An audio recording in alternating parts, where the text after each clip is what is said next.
Welcome back to the news, everybody. Some extremely juicy things have been found on the PTR, and we've got some fresh words from the president of Blizzard that should actually mean quite a lot for the future of the game. Another exciting thing is our game, The Pale Beyond, is actually out on the Nintendo Switch right now, so if you want to play the game on the Switch, and I think as a narrative adventure RPG, pretty good game to play on the Switch, you can check it out on the eShop. Okay, right then, let's kick it off. So, Warcraft has got the most Blizzcon announcements of any Blizzard IP, according to President Mike Ybarra. Now, of course, we know that Mattson's back. It looks like he'll be playing a big role in what's going down at BlizzCon too. Also, Mike said Warcraft and WoW, which does kind of imply there'll be more than just MMO news. Now, in terms of projects, Classic is obviously a bit up in the air. Hardcore has been extremely successful. I mean, if you hit up Twitch, you'll see that Hardcore is actually regularly responsible for more viewers than modern WoW.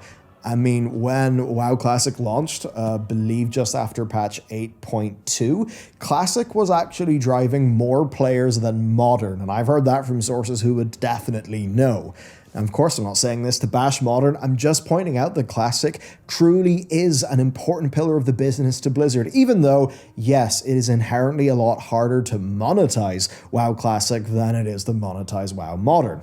Of course, if the cycle were to continue, it would be time for Cataclysm Classic, and Blizzard have issued some player feedback surveys on that, but come on, we all kind of know that Cata Classic will be less exciting to people than TBC, Wrath, or Original Classic. Then, you look at, say, Season of Mastery, and it doesn't seem like that was crazy successful, so you do kind of wonder what they will do. And obviously, if Blizzard wanted truly mammoth gargantuan results, they would do Classic Plus. I mean, they even have a experimental gameplay team who are a part of the broader Classic team. So it's not like doing Classic Plus would be an impossible thing. This is something we've seen multiple times in the industry, like old school RuneScape, that stands out as the primary example of this kind of thing.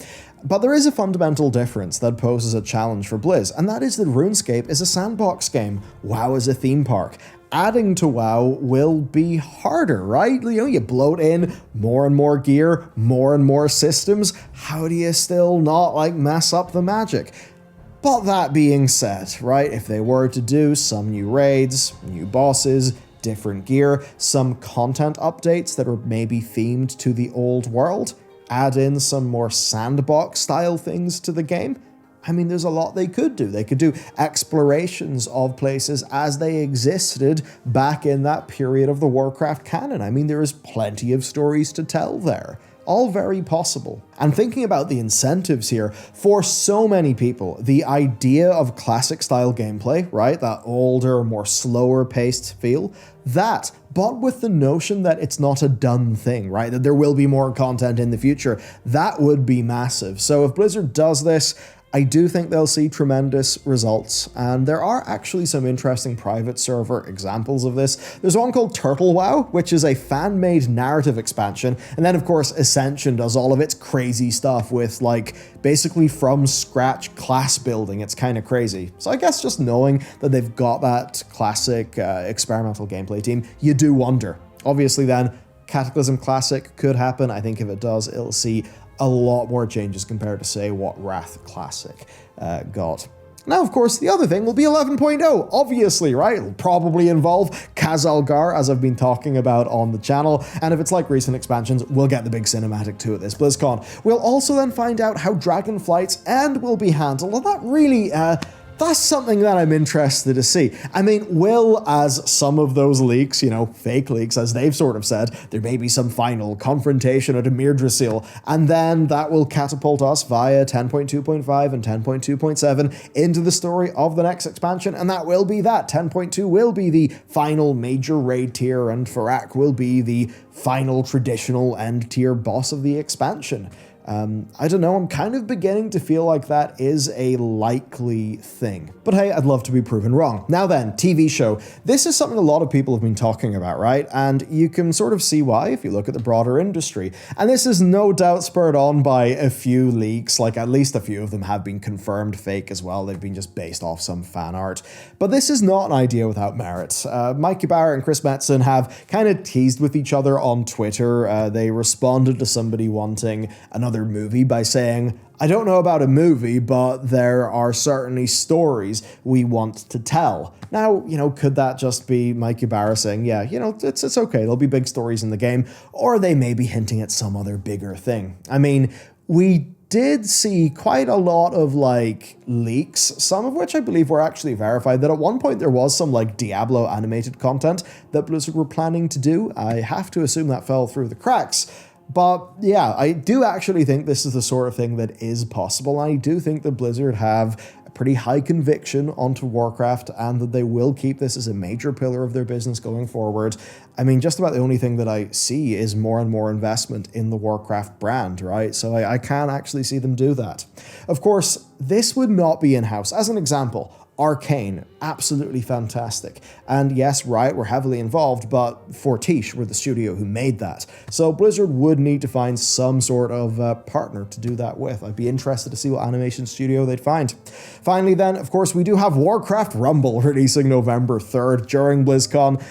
There's actually a neat event in-game right now. If you check your mailbox, you'll see the little breadcrumb item. It'll just see you collecting and combining a bunch of Rumble toys, which is kind of neat. And on that topic, they actually dropped a whole bunch of 3D printing ready files. Yeah, they just dropped them, and that means you can take these Warcraft Rumble miniatures, print them, either in your own printer or some print-on-demand company, and paint them up, which is really cool, actually. Yeah, I don't know. I'd love to sell my resin printer and do that. Anyway, that's the BlizzCon news. Let's take a stop in with patch 10.2 and talk about release dates. Development appears to be going quite nicely. We've got testing continuing with Blizzard opening the heavily tweaked Everbloom and Throne of Tides at dungeons in Mythic Plus recently. There's been plenty of tuning to the raid, and in a move that will prevent a decent few meltdowns, they have nerfed the gauntlet in Dawn of the Infinite. Now it's funny, on Throne of Tides, they've actually done a portal instead of the elevator, because that elevator could kind of be hell. Kind of interesting to see them all do that. Really though, that's the usual stuff. There have been other changes like Ogvoker nerfs. They've slashed embellishments, I believe, by 35% for a whole bunch of them. We're seeing plenty of class changes and tweaks. The usual, right? And of course, with the Emerald Dream Zone itself forming up quite nicely, I think there's pretty much no doubt we'll be playing this very soon. The question, though, is how soon? So let's work that out. Right, last time Blizzard ran a Turbulent Timeways event, it was before 10.1, and if the same timing happened again, we'd be seeing 10.2 dropping October 31st, and Season 3 starting the Tuesday after BlizzCon weekend, which I don't think would make much sense. That would be really hard to pull off. Plus, there's also this promotional asset that says that people can play upcoming Dragonflight and Classic content. Again, first thing there, new Classic content. Got to wonder what that means. Is it a new season of Mastery? Is it Classic Plus? And then second, it does use the patch 10.2 logo, which, I mean, if you were playing patch 10.2 in BlizzCon, that doesn't feel like it makes much sense if 10.2 is already out. That being said, I do imagine that maybe a section of the starting zone of the new expansion could be playable at this BlizzCon. Maybe if they're adding in a new class or a new race and it has a starting zone, perhaps that will be the playable thing.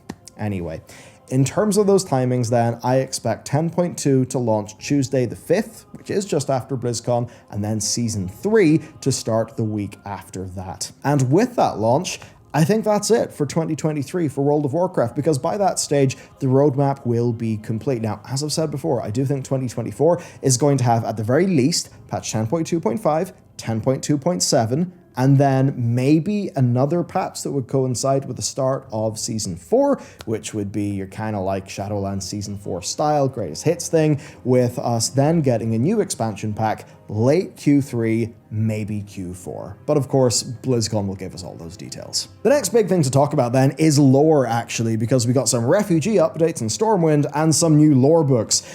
These lore books are really big. They absolutely are working to establish and clarify some big picture stuff that we'll be thinking about for a long while. And I've got to say, based on a lot of my theories, the things that I was suspecting, what I thought would be the better way to take some of these plot points, I think it is actually going in that direction. So let's get into it. We've got the tragedy of Erenithra. Our first book tells the tale of a brave green dragon, the best flyer of her time, and one who just loved to explore all that was. Yet she grew tired, bored. She had been everywhere in Kalimdor. She wondered what was out there to discover. There was maybe more to the world than she knew, and she was curious about this wind that blew in from the west. So she asked Tyr, who solemnly replied, "Beyond the storming sea lies only ruin. Stay close to home, stay close to kin."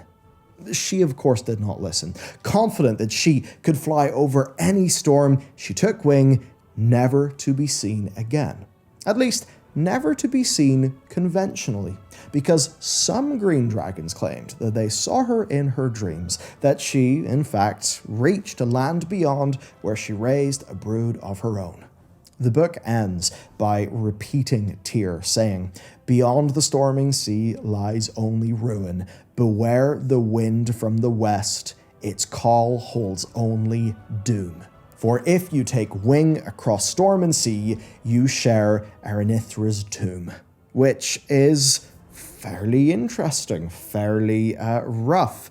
Again, you think, what's west of west? Of course, if you've been reading A Song of Ice and Fire, you'll kind of know what's up there. So then, what's going on?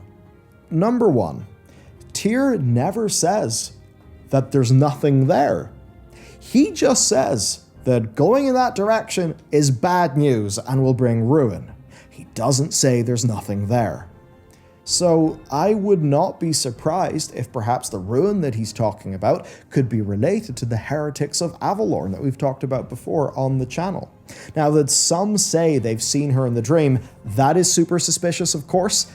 If you ask me, right, this exists as another layer of narrative that Blizzard are building to the other side of Azeroth idea. This is something that they did with Neltharion's annotated version of the book, The Old Gods and the Ordering of Azeroth, and that they also have done with various texts from Uldaman, and of course all the stuff about the Night Squall. All of this is to say there is something out there west of west. What it is, we do not know, but if Tyr says it brings only ruin, you certainly have to wonder. Again, Tyr said that. That was his perspective. At the time, we don't exactly know what is there, but I think this is a really nice story that, I mean, come on, Blizzard.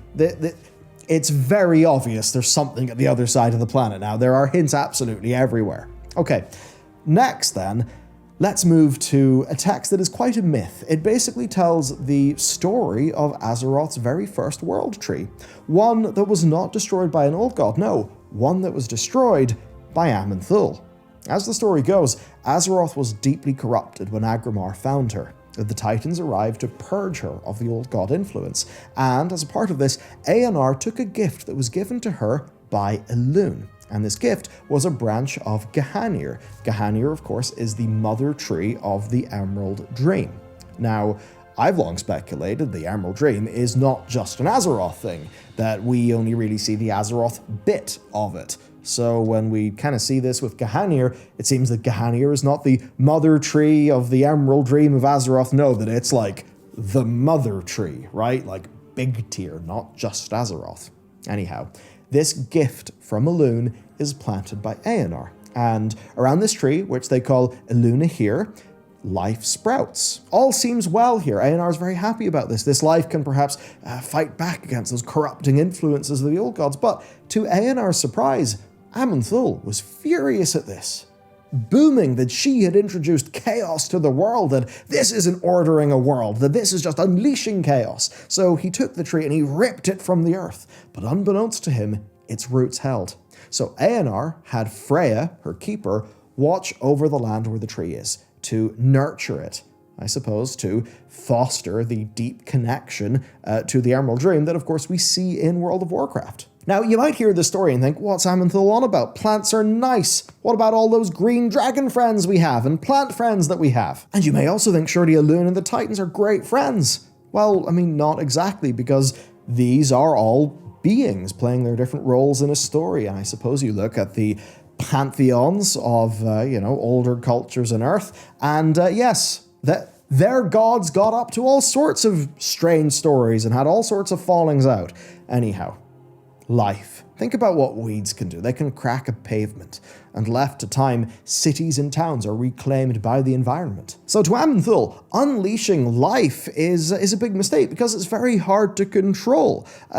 Jeff Goldblum, Ian Malcolm, he's not wrong. Life finds a way. And we actually see how wrong this goes in one of the time rifts that we venture into in patch 10.1.5. In this time rift where Azeroth is called Ulduroth, right? Ulduroth, Titans, Ulduar, right? That would kind of imply this is the world in a sort of Titan utopia. But no, in Ulduroth, the wild forests have completely dominated Azeroth, and when you actually start reading the things that you find there, it turns out the Titan Keepers just get destroyed. The whole place is total chaos, and it's got so bad that they've been forced to build Titan Keepers that rather than being bigger and stronger and able to fight, no, they've had to build Titan Keepers that are smaller and better at hiding in caves away from all of the dangerous flora and fauna, because the larger ones just get destroyed. That's what Amenthul is worried about. And to look at the world of Draenor, think about the Everbloom, which is indeed one of the dungeons that is in the next season of World of Warcraft, obviously for a reason, because at the very end of the Everbloom dungeon, well, Stormwind gets threatened in a really, existential way that the city could have been destroyed by the Everbloom spreading there. So, that's the kind of thing that Amenthul is worried about. That's what he fears. So when he sees Aenar just unleash this life rather than bind it, as her title would suggest, he of course gets rather pissed. Now, Aenar does have the last laugh here because Amenthul doesn't notice that the roots are still alive, so she's able to leave Azeroth very happy that Freya will nurture the gift given to her by Elune. So with this, Aenar ensures that life that really Elune, pardon the pun, has strong roots in Azeroth. And obviously, you look at cultures in Azeroth, such as the Night Elves, and Elune has played a major role. Now, to me, all of this lore really does check out. There's I suppose, a difference here in that we have a lot more information on what Freya's role in all of this was. To me, though, that's doesn't feel like a big retcon. I think this is just more elaboration and detail that I find to be satisfying enough that kind of does fit into how I see a lot of these stories. And a lot of this is actually really clarified in our third lore book that we find in patch 10.2. This book basically dives into the true source of the Emerald Dream. It clarifies the role of Aenar and Freya, and it makes it very clear that the Titans did not create the Emerald Dream. It basically says that at a time, and time may not even be the right word, this is so ancient, what happened is the first spirits awoke. They awoke in the place that we know as the Emerald Dream, and Titans didn't make it. They weren't about. So essentially what this book is doing is it's confirming that rather than the Emerald Dream being a big Titan construct that a bunch of them built, that the dream actually is something that's far more essential to creation, to the universe, right? The Titans found it, and they tried to use it, but they did not make it. And this is basically the point of view character essentially journeying far. And here's the quote. Life took forms strange and unfamiliar. Bizarre, impossible plants and trees. Creatures unlike any I beheld before. Perhaps the dream is bound not only to Azeroth, but to realms not yet discovered. Is it a reflection of those places too? At these far reaches, I felt the presence of entities whose power seemed vast and unknowable, akin to the Titans themselves. Had I reached the edges of the dream, where it flows into the realms of life? And it goes on.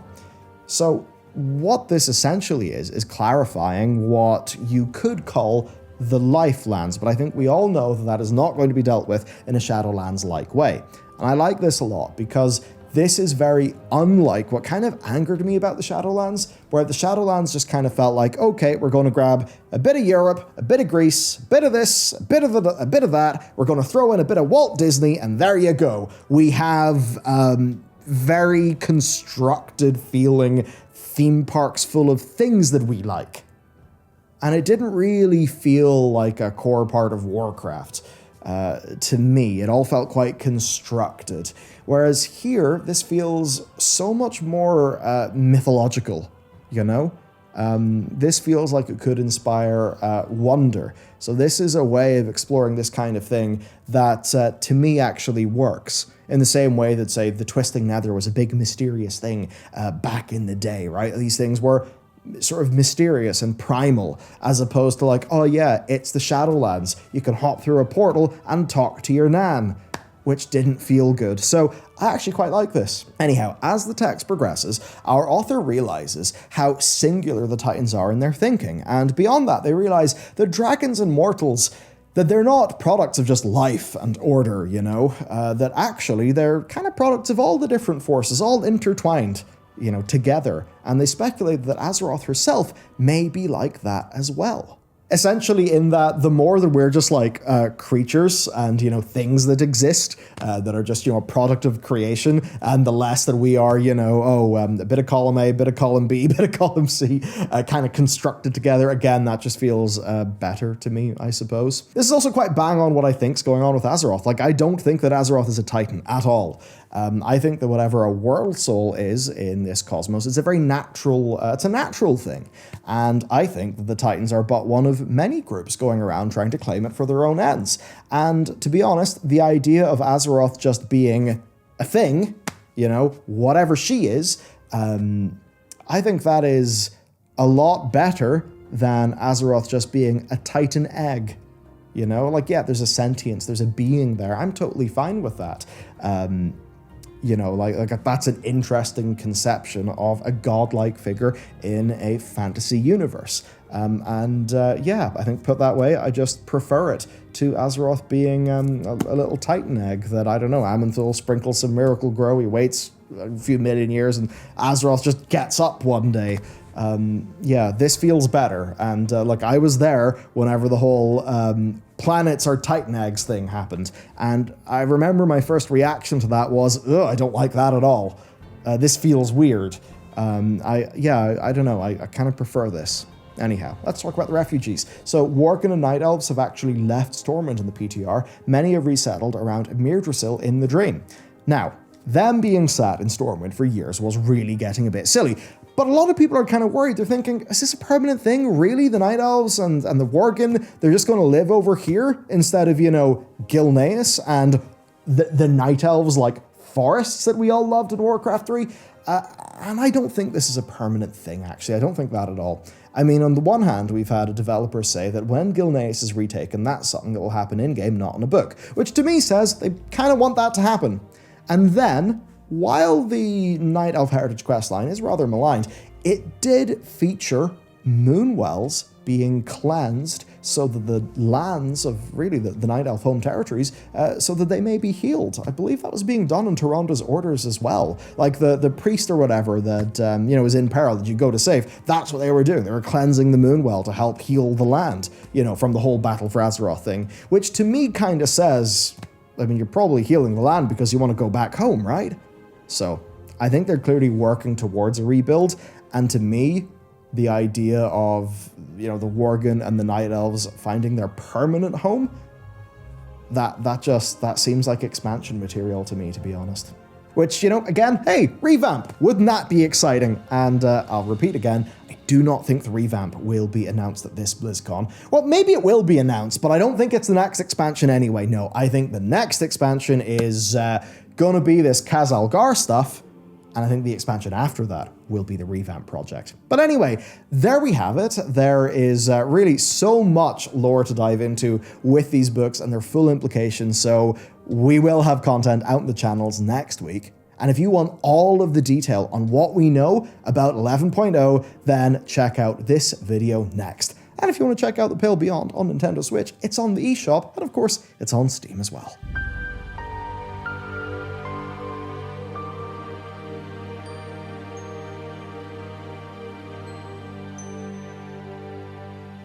Mm-hmm.